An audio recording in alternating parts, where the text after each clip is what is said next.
Hi mga ka-cray! Join us on another adventure as we bring you inside the Pop Mart store in Xinanding, Taiwan. Kaya nakapila kami sa Pop Mart. Weekday ngayon, kaya maiksi lang yung line. And luckily, 10 minutes lang kami naghintay, nakapasok na rin kami kaagad. Kahit ilang days na kami dito sa Xinanding, this is our first time na nakapasok sa Pop Mart dahil laging mahaba yung queue. Sabi ko pa nga nung una, parang bakit ako papasok, wala naman akong bibilin dyan, it's just a hype. Pero syempre ang mga kids gusto nila talaga and sabi nila magugustuhan ko rin pagpasok ko, just wait and see.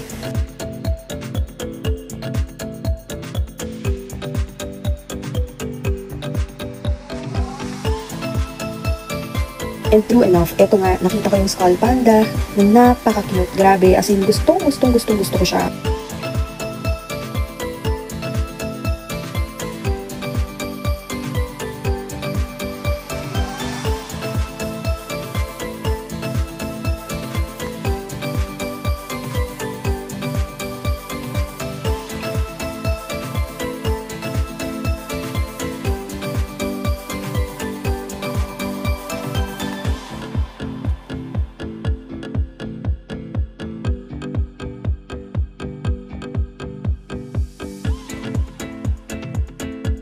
OMG, tignan nyo naman yung mga yan, diba? How can you resist? Parang babalik kayo sa pagkabata nyo pag nandito kayo. Kaya talagang worth it yung visit. Tignan nyo, mabubusog yung mata nyo sa sobrang daming cute items. Ayan, tignan nyo, grabe. Hindi ako talaga, parang akong bata sa playground nung time na yan. Hindi ako mapakali, hindi ko alam kung saan ako titingin.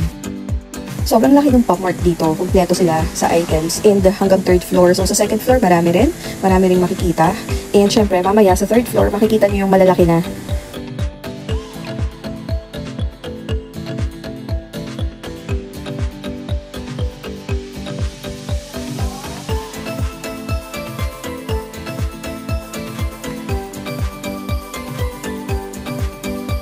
If you'll notice, medyo wala ng stock yung ibang items. Pero don't worry kasi nagre-restock sila every morning. So kung wala na, pagpunta nyo, like ngayon, makikita nyo yung iba pa ubus na or ubus na, balik kayo sa umaga the next day, may replenish naman sila.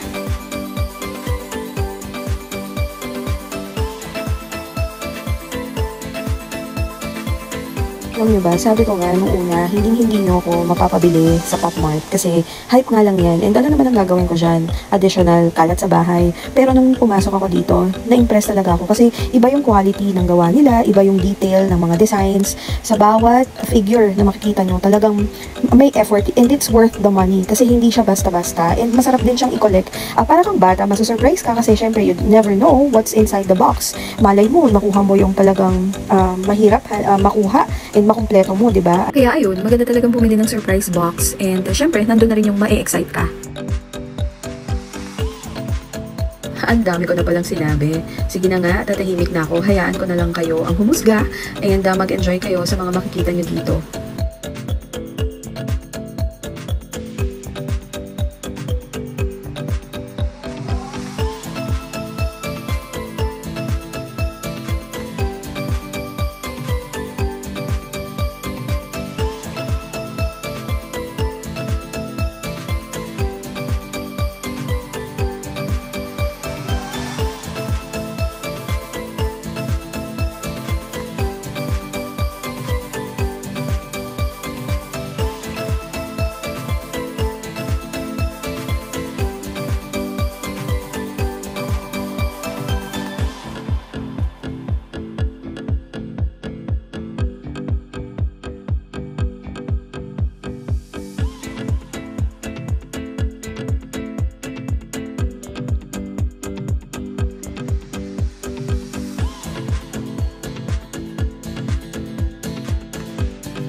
So, nandito na kami sa third floor and mas nakaka-amaze dito. Kung na-amaze kayo sa second floor, mas grabe dito kasi nandito yung mga mega collection nila. So, ano yung mega? Ibig sabihin, yung malalaki talaga, yung nakikita nyo sa mga celebrity na kinokollect nila.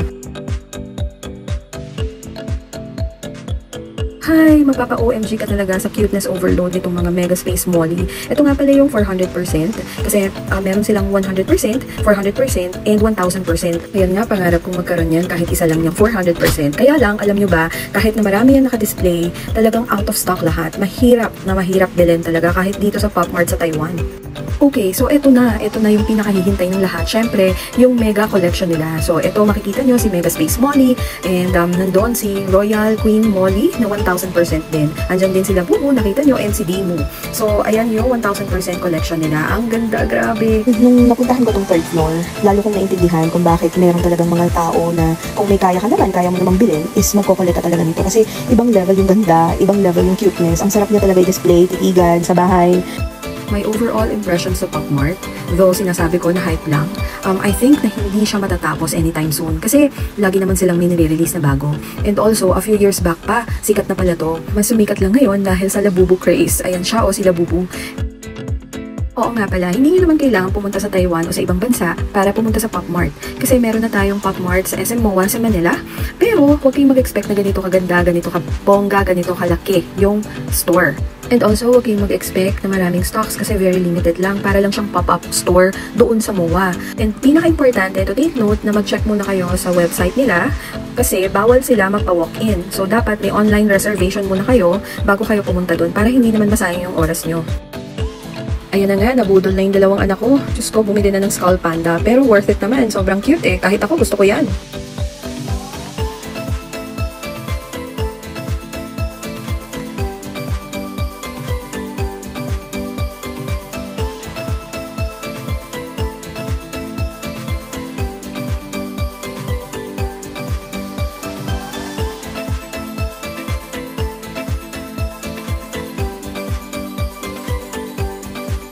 Okay, so last look sa mga kakyutan dito sa Pop Mart. Ayan.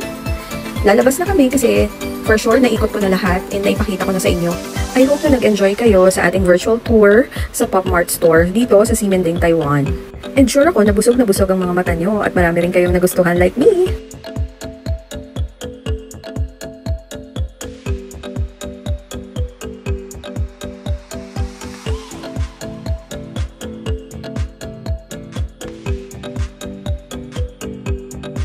Hindi na daw sila makakapaghintay. So, mag-unboxing na sila sa labas. Wow! Exciting!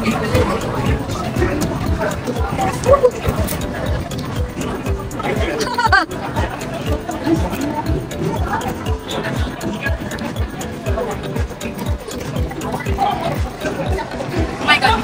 Sabayin niyong buksan. No, sabayin niyong buksan yung plastic. Pakita niyo muna.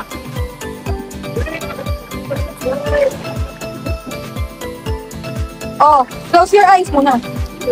Huwag muna kayong titingin. Ako lang muna makakita. Sige, ilabas niyo pero huwag kayong ditlala. Huwag kayong Huwag muna kayong titingin. Oh my God, oh my God, oh my God. Oh my God, oh my God. Ang ganda pareho. Tingin na.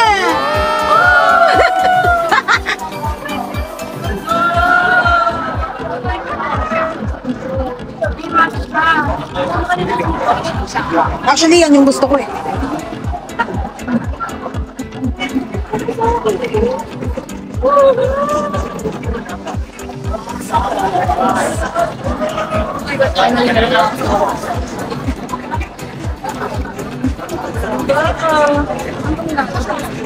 Sa ulo.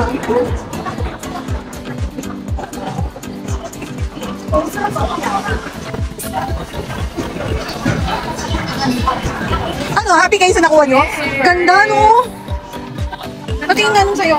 Ang cute! Oh my God! Diba, ano to? Dito yan, oh. Dito ba yan? Yan, oh, nakaganon. Check mo yung picture.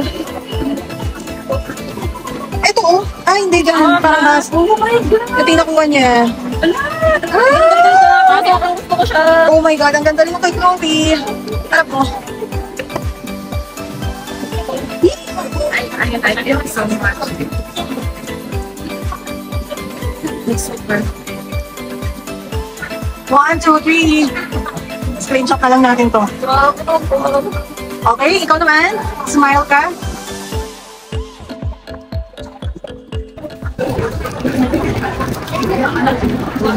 Thank you for watching. Don't forget to like, share, and subscribe. See you on our next adventure. Bye.